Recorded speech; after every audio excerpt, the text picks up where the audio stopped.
Hi there, this is Lee, and you're watching Inner Christianity.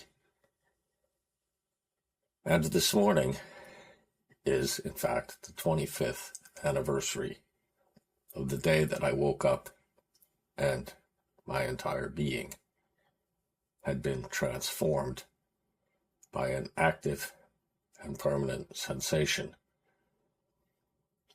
And so I woke up very early this morning, about 3 a.m., and here we are.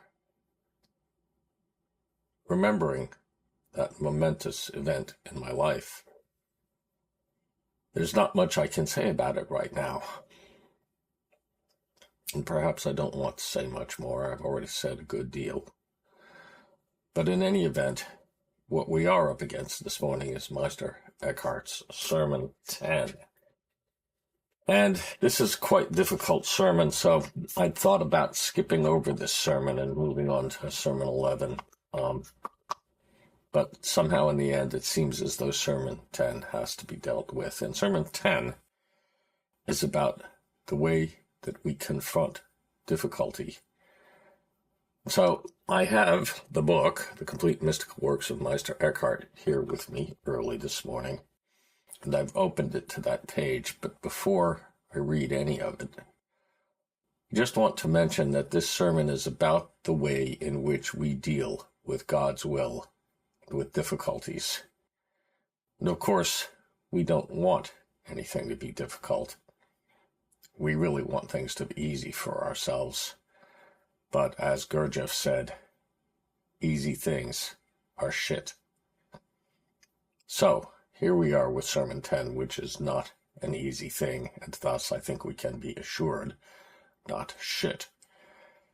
In any event, I think that the overarching point of this sermon is that everything that ever took place or takes place or will take place is part of God's will.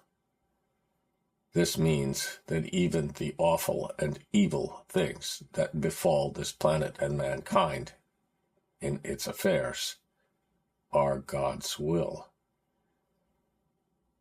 This is not reassuring for most of us, and yet it does indicate that God has inscrutable purposes in everything that happens, which we will never see or understand clearly, being the tiny creatures that we are. And so, standing on the shores, the apparently desolate shores of this vast sea of grief and anguish that we face, being alive on a planet where life is, for most of us in one way or another, quite difficult. How does Meister Eckhart see this question? Well, Sermon 10 is brief, mercifully so perhaps, but of course he wrote a whole, longer piece called The Book of Divine Consolation about this, and we'll be tackling that much later in this project, if we ever get to it, inshallah.